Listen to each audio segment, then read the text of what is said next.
So for this video, I thought I'd do a bit of a ramble, a bit of an update to my gaming collection, my gaming setup, and also to talk about some of the comments I've had on some YouTube videos, which has been pretty cool, but to acknowledge the fact that I've reached 1,000 subscribers. In fact, at the time of recording this video, I've got to 1.2k subscribers, which is absolutely awesome. I really did not expect that to happen, and that is amazing. And especially when you consider that from June last year, all the way up to towards the end of last year, I didn't produce any videos at all. Not my normal videos anyway. I did Dave and Mike reviews. I've done a few of those with Mike. And recently you'd have seen me do a bad video response to Mike, the Chorizo Machine, in regards to a bad football game, which I thought was a lot of fun. But yeah, I didn't do videos for the longest time, but I still gained quite a sizable number of subscribers, at least in my opinion, quite a sizable number of subscribers. So I need to thank everybody. That is awesome. All of you guys that have subscribed, despite me not producing much in the way of my usual content, I need to thank you all because that's awesome. And it definitely kind of gives me the kickstart that I need to start doing videos again. And also a special thanks to the Chorizo Machine himself, because he's been saying to me, yeah, Dave, you've got to get back on and do those videos. You know, we miss them and we find them enjoyable, especially the older ones. So yeah, I thought I'd sit here, do an update, do a bit of a ramble about pickups, etc., and give some updates on some of the things that I've got. So we will start with the SIO cartridge. Now, firstly, I'm going to issue a correction to my review to the SIO cartridge, in that I said you couldn't, or it would be nice if you could, select an EXT DSP mode per game for the compatibility reasons, because some games are compatible with particular EXT DSP modes and not others. You can. You need to have a text file that's named the EXT DSP mode of choice for that particular game, and it needs to be in the same folder as that game. So K1V2, K1V3 needs to be the file name. It can be a completely empty text file, and it just has to say K1V2, no file extension, or K1V3, no file extension, and that will basically tell the SIO cartridge to use that mode when you actually select that game, which is awesome. However, my SIO cartridge is not with me. My SIO cartridge is back over in Australia with the guys at Sibdin or Cyberdyne Systems, because it randomly stopped working altogether. I switched it on in December, I think it was, to play some awesome games using the SIO cartridge, and it just would not boot into the SIO interface whatsoever. It would just basically load up the Sony logo and just sit there. If I took the cartridge out, the PlayStation functioned absolutely normally, so the machine was still fine. So that cartridge, after a little bit of back and forth with myself and some of the guys on the forums over there, the cartridge is now with one of their technicians who's identified that the cartridge is indeed faulty. So I'm in the process of getting that sorted. But with the situation the world is in at the moment, I'm not anticipating that arriving back anytime soon. So to continue with updates, I've picked up a Famicom disk system because I had one solitary Famicom disk system game for the longest time, and that was Yameikuju Doki Doki Panic, or Super Mario Bros. 2, if you like, our version of Super Mario Bros. 2, which was originally Doki Doki Panic in Japan, before they converted it for us for some reason. And I had that disc for the longest time and could never actually play it because I didn't have a disk system. I then also picked up the Japanese Super Mario Bros. 2 itself, so I've got that. And I picked up a Famicom disk system itself with the RAM adapter. It was cheap because the disk drive was faulty. It had problems. When I opened it up myself, I could see that the belt had gone, which is a common thing with these FDS devices. That's what happens. The belts perish, they go. Because you've got to remember, these drives are really, really old. I mean, they're almost as old as me, and that kind of tells you something. And I'm old, guys. I'm very old. So this is where I need to introduce Simon Locke. He's a retro gaming tuber himself. He produces some videos. He's also an amazing retro gaming repair guy, and also retro computing repair guy. I've sent quite a few consoles his way when I've kind of reached the end of my knowledge of repairs with them, and he's then looked at them, repaired them, and sent them back, and it's been fantastic. And I actually sent him the Famicom disk system drive, and he repaired it, calibrated it. He actually told me it was a bit of a horror story because, yeah, whoever had been tinkering with it before it arrived in my hands had done some silly things with the springs. I think he said the springs were all shot. There was some over-tightening of screws and all sorts of weirdness going on. So, yeah, no wonder I couldn't get it working myself when I changed the belt over on that drive. But it works. It works an absolute treat. Both my Famicom disk system games work. Simon also rewrote my Famicom Disk System version of Doki Doki Panic, because when he read it on his drive, it was given various errors, so he rewrote it, and it works flawlessly on my drive. So yeah, a massive shout out to Simon.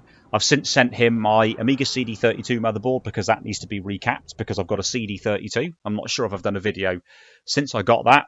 I've sent him my Gold Star 3DO, which is a pickup that I got last year. And again, that was during the time when I didn't make any videos. I've got a 3DO console, which is a Gold Star 3DO. I was planning on doing a whole video about that. It did work for a very short time after I tinkered with it and messed about with it and changed the laser in the CD drive, but yeah, it doesn't work. The drive will spin like crazy sometimes, not read the disk, and it stopped working altogether. Simon recapped the CD drive board. Actually, he reworked the recapping that I did of the CD drive board, and he replaced a couple of chips for me because I thought maybe it was those that was causing the issues. Unfortunately not. So he's now got the whole 3DO in its entirety sat with him, which is awesome. He also repaired a Japanese PlayStation. Now, you might say, why did you buy a Japanese PlayStation? Because it was one of the very, very, very first early revisions of PlayStation. And I love collecting PlayStation consoles, especially the PS1 or the PSX, as people like to call it. So I've got a Japanese PlayStation. Simon repaired that because that was also doing some strange things. And I've put a European power supply in it so I don't have to mess about with, using a step-down converter with that particular device. In my Sega Dreamcast, I've actually taken the GD-ROM drive out, and I've put in a GD-EMU device, or GD-EMU, as some people like to call it. So you can play Sega Dreamcast games off of an SD card. Again, awesome idea, love it, it works. All the games I've thrown on there have worked without any problems at all. So that's great. I've got a Dreamcast that's loaded up with a load of games now. My Nintendo GameCube, I'm planning on getting the optical drive emulator for that when that comes back in stock, because again, it's an awesome thing. Instead of having to mess about with discs, even though my GameCube is modded, I installed the Xeno GC chip in it quite some time ago. So that's about the GameCube as well. I've also picked up an Xbox 360E that had a fault where it had a fan that wouldn't spin, and unfortunately the previous owner kept on trying to use it with the fan not working, so it overheated. But when I got it, I literally took apart my 360S, took the fan out of that, realised the fans are basically identical because the motherboards are very similar on the consoles themselves, and lo and behold, my 360S fan worked fine in the E, so I bought another fan. And then I also decided, you know what, I'm just going to reset glitch hack this 360E, which for me personally was a very, very challenging modification to do. But I did it, and now my 360E has the RGH mod. And I'm kicking myself a little bit because I sent my 360S off to somebody, again last summer at some point in time, on a Facebook group, so that they could do the modification for me, and I paid them for it. I wish that I'd had the confidence and the faith in my abilities to do it myself, because when I did the E, I was absolutely chuffed that I got it working. I also picked up a Wii U from an online CEX outlet that was selling it off as faulty. There was absolutely nothing wrong with it. It works fine. I've got a gamepad for it and I've rigged it up and it works absolutely fine. No dramas whatsoever with that one either, which is really, really awesome. I've also picked up the Retrobit wireless Sega Saturn controllers and receivers for the Saturn, and I absolutely love those things. Them things are absolutely awesome to use. I've had no problems with them at all. I love those controllers. I've got two different variants. I've got the see-through green or translucent green one and also the blue one. So I've got both of those, which is really, really nice. And lastly, I did actually get a comment in regards to the Panasonic Q, because remember I put up a video about the adventures of the Panasonic Q and I showed you it in pieces. Yeah, so just to give a brief update, I did manage to track down a place that would 3D print the DVD drive rails. So I got those 3D printed and I put the DVD drive back together properly, and that would actually sit inside the console now without any problems. But the machine still wasn't working. It still wasn't working as it should be. It would show the DVD video splash screen when you turned it on. The buttons on the front of the unit wouldn't do anything.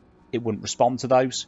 And the DVD drive itself didn't appear to be doing anything either, which, yeah, that's a bit of a problem really. And I'm hoping that can be sorted out. That is with Simon. I sent that to him a little while ago, so he's looking at that for me as well, when he can get another working Panasonic Q to look at so he can compare the two to see what's going on with my one. I'm not holding out a lot of hope for it, to be honest, which is a shame because it's a nice console. I really like that one. But yeah, also, one final pickup related to GameCube. I actually got a HDMI adapter, the Insurrection Industries Carby HDMI adapter, which again is pretty cool, and I was going to do a review on that if anybody was interested in hearing my thoughts on the Carby device. And I also tried the Pound Technologies PlayStation and PlayStation 2 to HDMI cable, and I picked up a cheap Chinese PS2 to HDMI adapter as well. I'm going to spoil the PS2 to HDMI adapter, the cheap Chinese one, for you now by saying that it's absolutely diabolical. Do not buy it. And one last thing that's up and coming soon that I'm planning to do is I'm going to pick up the IPS modification for the DMG Game Boy. I nearly called it a GameCube. The Game Boy to fit into my DMG, because I think that would be pretty awesome, because I've seen how good that looks. It looks amazing. I've got the McWill modded Game Gear, which looks absolutely fantastic as well. So yeah, why not? I may as well do the same with the Game Boy to make it really awesome as well. So that's a ramble from me. I've rambled on for goodness knows how long. I've got some 3DO games, obviously, because I picked up a 3DO console, so I bought some games. So I'll show those in a future video. And my PlayStation collection, my PS1 collection, has got pretty sizable. Again, I'll show that on a video in the future as well, so you can see the PS1 collection. And I hope you guys are okay. I hope you're staying safe.